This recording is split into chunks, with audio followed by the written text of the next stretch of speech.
ಯಾವುದೇ ಅಡೆತಡೆ ಆರಾಮಾಗಿ ಸಂಸಾರ ಮಾಡ್ಕೊಂಡು ಇಬ್ಬರಿಗೂ ರಾಜ್ಯ ಧನ್ಯವಾದಗಳು.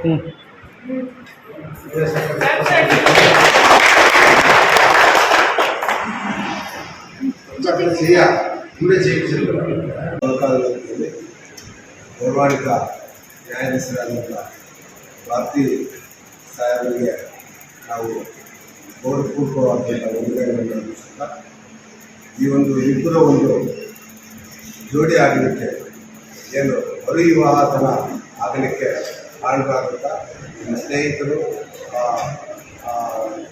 ಪಿಟಿಷನರ್ ಅಧ್ಯಕ್ಷರಾದಂಥ ಸತೀಶ್ ಅವರು ಮತ್ತು ಇಲ್ಲಿ ನಡೆದಿರುವಂಥ ಎಲ್ಲ ವಕೀಲರು ಬಂಧುಗಳು ಇಬ್ಬರಿಗೂ ಉಭಯತರಿಗೂ ನೀವು ಮಕ್ಕಳಿಗೋಸ್ಕರ ಜೀವನ ಮರುಸ್ಥಾಪನೆ ಮಾಡಬೇಕು, ನಿಮಗೆ ಒಳ್ಳೆಯದಾಗಬೇಕು.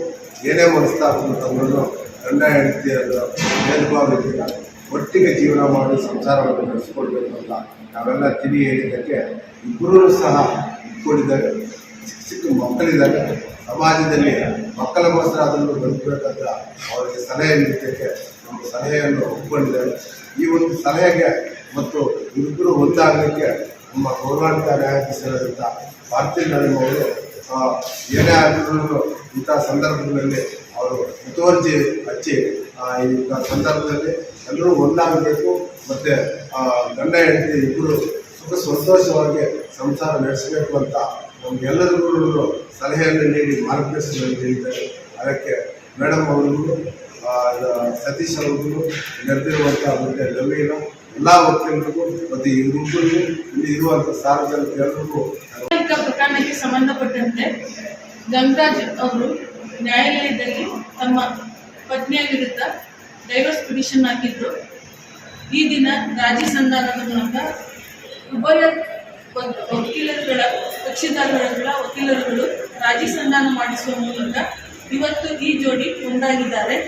ಇನ್ನು ಮುಂದೆನೂ ಕೂಡ ಅವರು ಸಂತೋಷದ ಬಾಳ್ವೆ ನಡೆಸ್ತೇವೆ ಅಂತ ಇವತ್ತು ಹೇಳಿದ್ದಾರೆ. ಹಾಗಾಗಿ ಇವ್ರಿಗೀಗ 3 ಮಕ್ಕಳಿದ್ದಾರೆ.